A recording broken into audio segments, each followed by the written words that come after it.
Well, hello, everybody, and welcome to Create Your Best Chapter.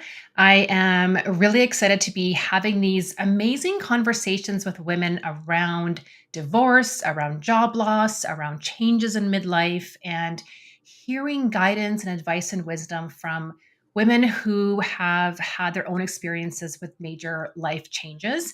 And today I have a really amazing guest. Her name is Steph Gillies. And I'm really excited to talk about her journey, her business, and how she really helps people who are looking for a new role, a new job, a new career. So, welcome to the show, Steph. Yeah, thanks for having me. You're welcome. So, if you could just start off by introducing yourself and telling the audience a little bit about what it is that you do. Yeah, absolutely. So, like you said, my name is Steph. I am a career coach and a resume writer. I've been doing that for just about 3 years now. And I really help people who feel like they don't fit in at work embrace their misfit identity and land a job that they really love or land their dream job. That's really what I focus on. That's amazing. And it's interesting that you use the word misfit because you don't see that a lot, or I don't anyway see that at all in any of the literature or any other career coaches that I've come in contact with. So, can you explain what misfit means to you and why you're embracing this word and how it resonates with your target audience? Yeah, the inspiration actually came from a comic book that my son read. And we were reading about it, and they were talking about how they all felt like misfits, and everyone in some way, shape, or form feels like a misfit. And I really felt like that resonated with me because I always felt like a misfit. I mean, I went to an all girls Catholic school and wore a skirt every single day for 6 years, and then never worn one since. And so, it's just like I've always felt like I didn't quite fit in. I had 32 jobs in 15 years, really trying to figure out what direction to take my career in a way that I was really excited about. And I was given the message, when I was younger, you have to go to school, get a degree, and get a job, and work there until retirement. Mhm. And so that's what I thought I had to do. And so I was like, I have to find this one thing that I'm going to love for like 45 years. How am I going to do that? That's never going to be me. So I was trying to figure that out and, trying out different jobs um, and yeah. And so the misfit, when I saw that in the book Dog Man, it's called, I was just like, oh, that really resonated with me. And my son loved it. He thought it was the Mm. coolest thing ever. And so, when I really spoke to a lot of my clients, they often feel as though they don't fit in at work, or they fell into a job and they just don't know what's next for them, or they lost the job that was their entire identity that they've been with for 25 years, and now they just don't know what to do. And so, to really help them embrace that side of themselves, especially in our world where everyone is so different, like with the focus on diversity, equity, and inclusion, I think that like embracing your misfit identity, bringing your authentic self to work can really do the workplace a huge favor. And so that's really what I want to focus on is helping companies encourage people to focus on embracing authenticity and then having people feel more comfortable bringing their full selves to work. That is so amazing, and I love that, and I agree with the statement you made that we all feel like misfits in one way, shape, or form because we all are different, and yet you're right, we have this societal expectation that we're supposed to go to school, go to university, get a job, work there forever, like, and not really question anything else, and that's not really the reality, and I think we're seeing that paradigm breaking right now where people are no, I want to feel something that's fulfilling, or I want to do something that really aligns with my values, or I also want to be trying new things and being open to new opportunities. So how do you think that, like in your experience, how do you advise your clients to embrace their unique self? Like what are some strategies they can do to really start to say, "Hey, this is who I am and this is how I'm going to show myself up to the world." Yeah, I think the biggest first step for most people is to really figure out who that person is. Because so much of our life we've spent like, doing what other people want, or, doing fitting into the corporate world, or being what our parents need us to be. And so, really getting in tune to ourselves and figuring out who we are, identifying our strengths and weaknesses, and really figuring out which of our dreams belong to us. I listened to a podcast recently by Jay Shetty, who's the best-selling author of Think Like a Monk, and he shared that to write down every single dream that you're chasing and then evaluate where it comes from. So like for me, if going to university was not my dream at all, and so had I done that job late, like that exercise earlier on, I would have figured out that, oh, this actually isn't something that I want. Do I want to adopt it as my own dream, as something that I want to continue doing, or is this something that I want to let go of? And so it really helps you to get more clear on, who you are, where you're going, and what you're excited about. I think that's really the first step, is figuring out who that person is, and then deciding what parts of yourself you want to share with the world. You don't Mhm. have to, being authentic doesn't mean you have to show up as 100% yourself in every situation and everything. There are certain people who are going to be privy to more internal information, and some things that you don't want to bring to work or don't need to share with people at work, and that's totally fine. So I think that's a big part of it as well, is figuring out, like, authentically, not unconsciously going to work and hiding our entire self, putting on that mask, but consciously deciding what parts of ourselves we want to, embody most of the time, and what parts of ourselves we want to keep private just for ourselves. Yeah, absolutely. I mean, I say to my clients a lot, you can be authentic and still not share 100% of everything that's going on in your life, because you're right. We have a right to privacy. There's some things that we want to share with just certain people. There's some things that we want to just maintain to ourselves or just our really close family or friends.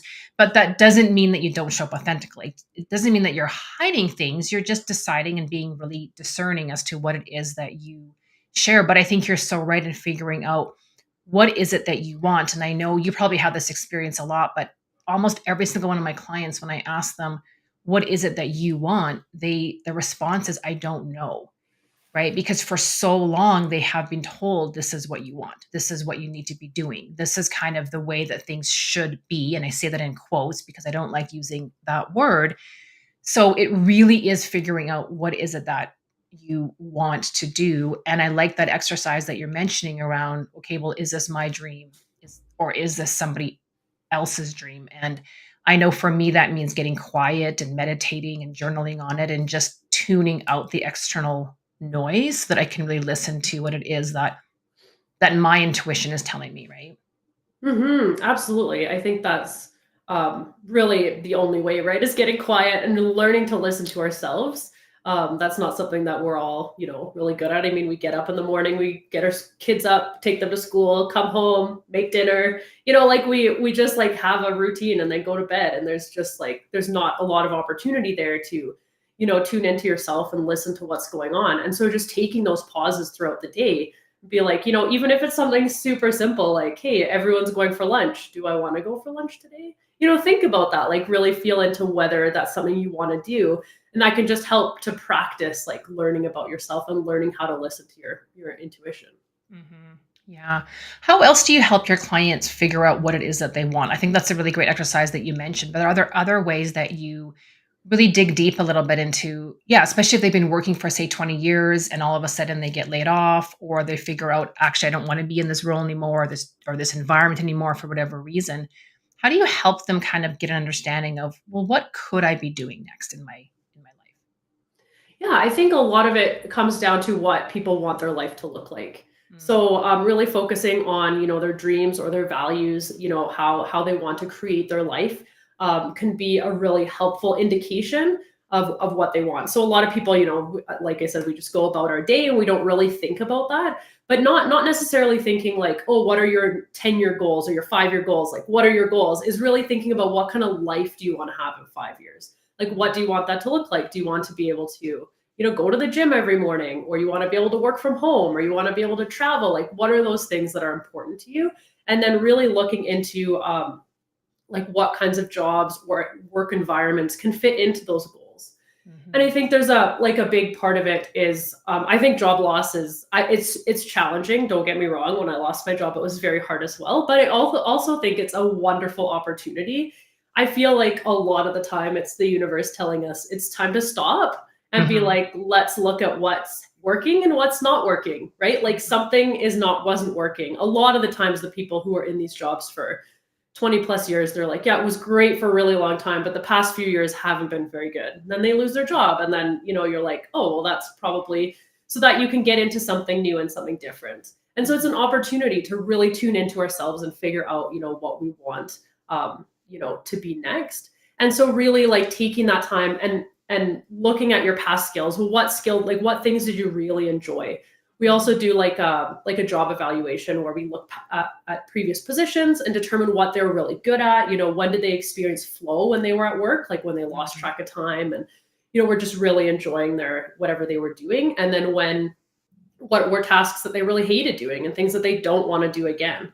And then when you look at those skills, I mean, after writing 1,000 resumes, I can look at a list of skills and tell you it's like 10 jobs that would work for you. So, so Mhm. when we talk about those skills, we can start to then look at, what positions would fit in well with those skills, and do they need to do any education in order to, pursue this next step, or are they already qualified, and that kind of stuff. So trying to figure out those details as well. Mhm. Yeah. And I agree with you 100% about job loss being an opportunity and even a gift. And I've been there too. It's very challenging. It's out of your control. It can be humiliating. It can be a real disruption to your life, to your finances, to your relationship, to your self-esteem. Like all those things are real. Like they're real impacts. Like really negative feelings can come out of that. But 100% of my clients and people that I talk to that have gone through a job loss eventually realize that this is a gift, right? This is an opportunity. I wasn't really happy anyways. Right now I get to create this next chapter of my life.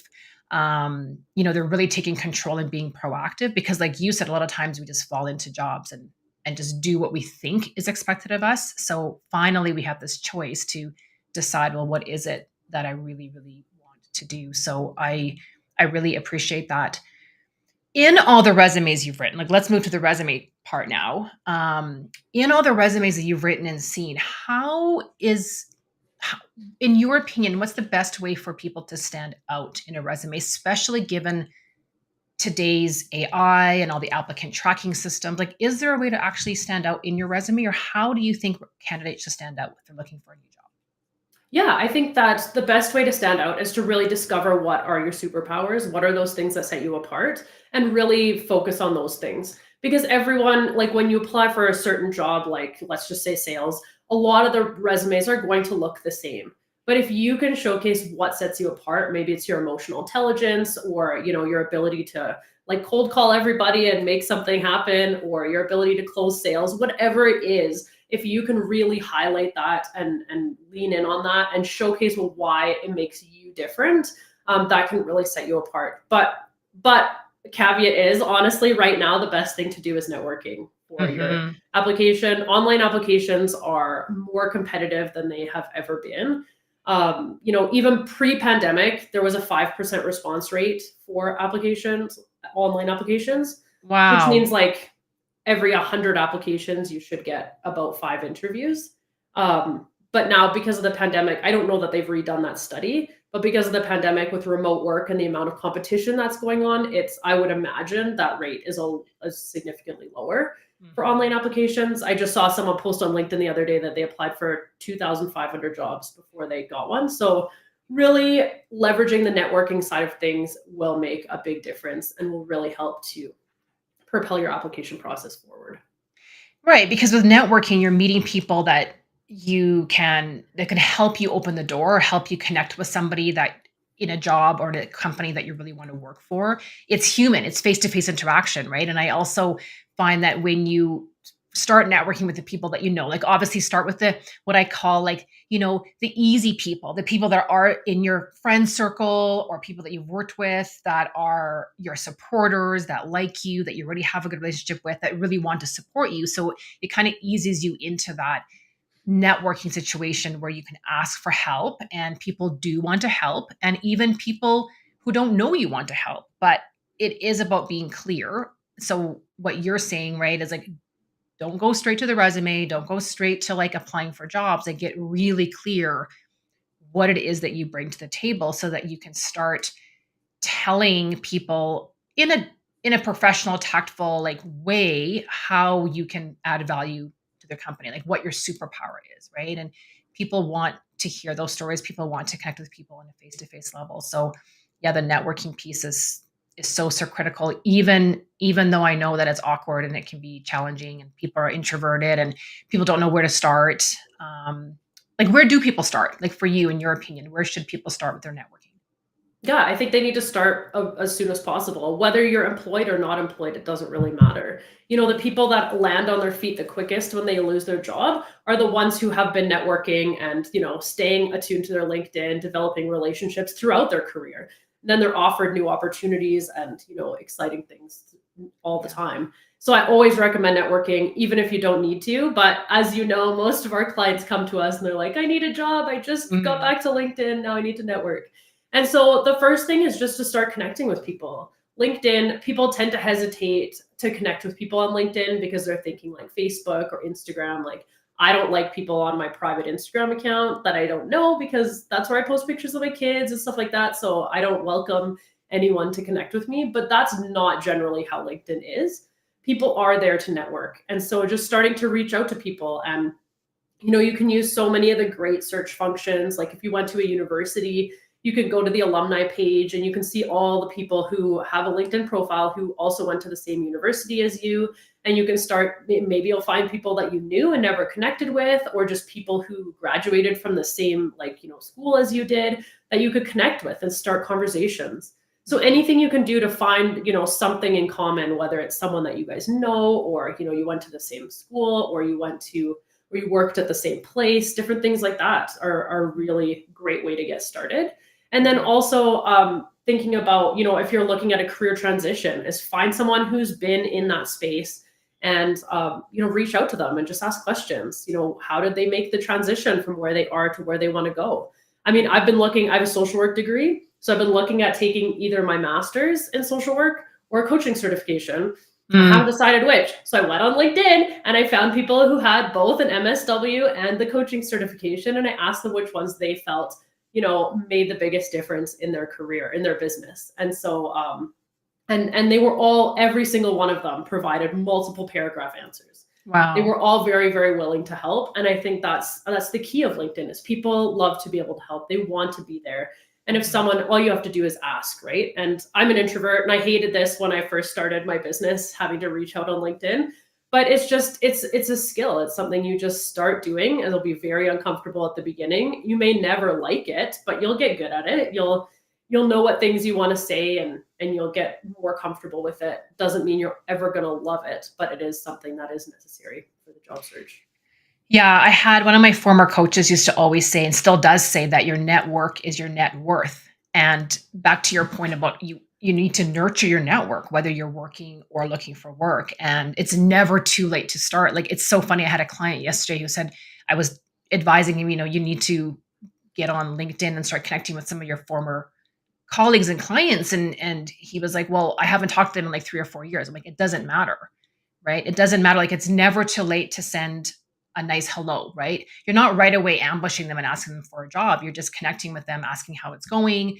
It's like if you met someone at the grocery store or met someone at an actual face-to-face event, you wouldn't right away start asking about a job. You would ask them about their life, how things are going, right? So it's similar in the sense that you just are building those relationships. So yeah, it's never too late. What other advice, if you could give one piece of advice to all the people that are looking for work right now, what would that be, Steph? I think probably the biggest thing would be to diversify your job search. So, people tend to focus in on one thing. They'll be like, okay, I'm networking. So now I'm just going to network, or I'm applying online and I just apply online. Or, but the people who experience the most success, especially in this day and age, are those people who diversify. So, like attending networking events, not all the time, but, sometimes if there's one that's relevant to you, networking with people on LinkedIn, in person, through friends and family, different things like that. Also applying online. And when you do apply online, making sure that you're really taking the time to tailor your resume and cover letter to be specifically applicable to that job. So the hiring manager knows that you've put effort into it and you really do care about that position. Mhm. And then keeping an eye on different, like sometimes companies just post jobs to their website, and so if there's a Mm. company you're really interested in, keeping an eye on their website, or if you're a part of like if you're a part of any type of industry membership program, check keeping an eye on those websites because they have a lot of internal job postings as well. And so just really keeping an eye on diversifying your job search and making sure that you're looking at all the different areas. And I know that sounds like a lot and can also cause burnout when you're in the job search process. But if you plan it out, right, you're like, okay, Mondays, I'm going to apply for like 3 jobs online. Tuesdays, I'm going to connect with 3 people on LinkedIn, right? It doesn't need to be a huge thing. You could decide how much or how little works for you, but making sure you're diversifying that so that you really are hitting on all the relevant parts of your job search. Mhm. Yeah. And I think that that's definitely the key is to have some sort of strategy and some timelines around it because we all know how easy it is to get sucked into LinkedIn when you're just scrolling and all of a sudden 2 hours go by, right? Or you get into working on your resume or whatever you're doing and all of a sudden that's all you're doing. And so I think it's so important to have those boundaries around that yes, your job right now is to look for work and it is a lot of effort and there's a lot of hard work that goes into it. There's a lot of introspection too, right? Especially if you're figuring out what's my new identity, what are my strengths. Like you're really needing to delve in quite deep, and that can be really tiring and exhausting. Also, super well worth it. It's so well worth it. But what do you say to people who are like, I'm just feeling like so discouraged? Like I've gotten a couple of, I've applied for all these jobs. I keep getting rejections, or I've had a couple of interviews and all be no's. How do you encourage your clients to keep going? Like, what is that? Like, is there something special there that can keep people going and not lose hope or lose faith? Yeah, I think there's 2 things I'll say to that. One is reminding ourselves that the job process is not personal. So they're not rejecting us as a person, right? They're not like, "Oh, we didn't like, whoever. We didn't like you, so we're rejecting you." I've had clients apply for a job where they were 2 people were equally qualified and the other person eked over only because that person had done this exact same job in another province. And that was the only reason they chose them. So it was just a seamless transition. And so you don't know the competition that you're up against. And so I think that it's really important to know that it's not personal. And the other thing was just 1 second, I had another thing and now I can't remember what it was. Yeah, I don't remember. But yeah, I think that's the most important, is just remembering that it's not personal. And, like when you are in the job search process, oh yeah, I remember what it was. You want to make sure that you are tracking. Numbers don't lie, right? So we can be like, oh, we're getting so many rejections, like this is terrible. But when you track your job applications, you'll be able to see, oh, I've only applied for 6 jobs and I got 2 interviews. That's actually like the best percentage that I could ever see, right? So when you're tracking, you'll start to see, be able to see those numbers when you know there's a 5% response rate or lower, and you're looking at, oh, I've applied for 50 jobs and haven't gotten a response yet. Well, that's pretty average. That's pretty standard. So you can be like, okay, it's not me. That's the numbers. That's the numbers talking. But if you're looking at, I've applied for 150 jobs and I haven't gotten any interviews, well, then it's like, okay, I think my resume might be a problem. Let's take a look at this. Or Right. if you're applying for like 50 jobs and you've gotten 4 interviews and you can't get past the interview stage, it might be time to look at your interview skills and make sure that those are up to par. And so when you are tracking, you're able to use that data in a way to help improve your job search and really take a look at what needs to be fixed, what you can improve on, and really just see those numbers and make sure that you're within the standards that are expected.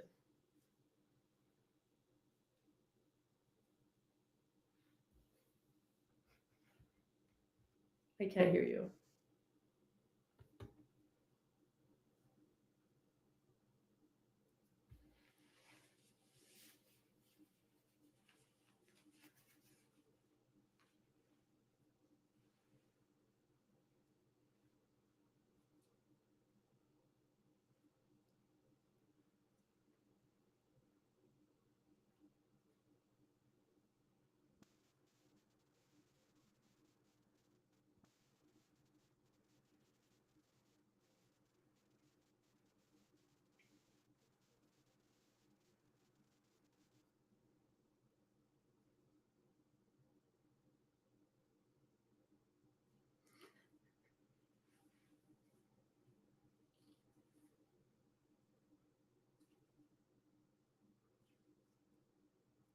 Oh, how about now? Cool. Yeah, I can hear you. See, this happened to me a little while ago. I'm so sorry. Now this is a different Okay. microphone now. Anyways, so yes, we're talking about tracking. your numbers and taking the emotionality out of it, right? Because sometimes when we get that rejection, all we can focus on is how terrible that feeling is. So I like your advice of don't take it personally. Like try to look at it as what are the other factors that could be part of this. Like it's not me as a person, it's other things that are maybe out of my control. And then the tracking takes that emotion out of it because you can say, like you said, you can see the statistics and the numbers don't lie. And if you're within the average range, okay, that gives you some comfort. And if you're out of the average range, then it's looking inward and saying, okay, what do I need to tweak, right? Do I need to ask for help? Do I need to call Steph? Do I need to call Vera? Like, what kind of support do I need to either tweak my interview skills, tweak my resume, or tweak my networking? Or maybe there's something that you're not doing, right? Like maybe, I haven't networked for a while, or I haven't connected with someone for a while. So, and I would add to that too, tracking your accomplishments, right? So yes, tracking the numbers and the statistics and all that, but also on a weekly basis or even on a daily basis, tracking, well, what did I accomplish today, right? What am I proud of today? Just to create that confidence boost of I am doing really great things. I am making progress. And I do have things that I've done. And again, I think those two things together can really help improve the confidence. Would you agree? Yeah, absolutely. That's something that I'm always working on is celebrating wins, no matter how small they are. And so that's always great advice, right? To be able to look at that and know, like, hey, I've reached out to 5 people this week and I've never done that before. That's a huge win. That's very cool. And so, yeah, definitely to be able to celebrate that helps a lot. Yeah, awesome. Well, this has been really fantastic advice. Like you provide so many benefits and so much great support to your clients, to so many people that need your services, especially right now. Like you said, the market is so competitive and there's just so many people looking. So I know that this has been really, really valuable. How can people get a hold of you, Steph, or get in touch with you? Yeah, absolutely. I hang out mostly on LinkedIn, just my name, Steph Gillis. And then I have a website, destinationdreamjob.com. Awesome. Well, I'm going to put all those in the show notes as well so people can connect with you. I really appreciate your time and your wisdom and your guidance. And I acknowledge you for all the hard work that you do in support of your clients and for really embracing your own uniqueness and your own authenticity. Steph, the world needs more of that. And so I love that you're leading the way for us. So thank you. Thank you. Yeah, it's a work in progress. It always is, but I really appreciate it. And we'll chat again soon. Yeah, absolutely. Thanks, Steph.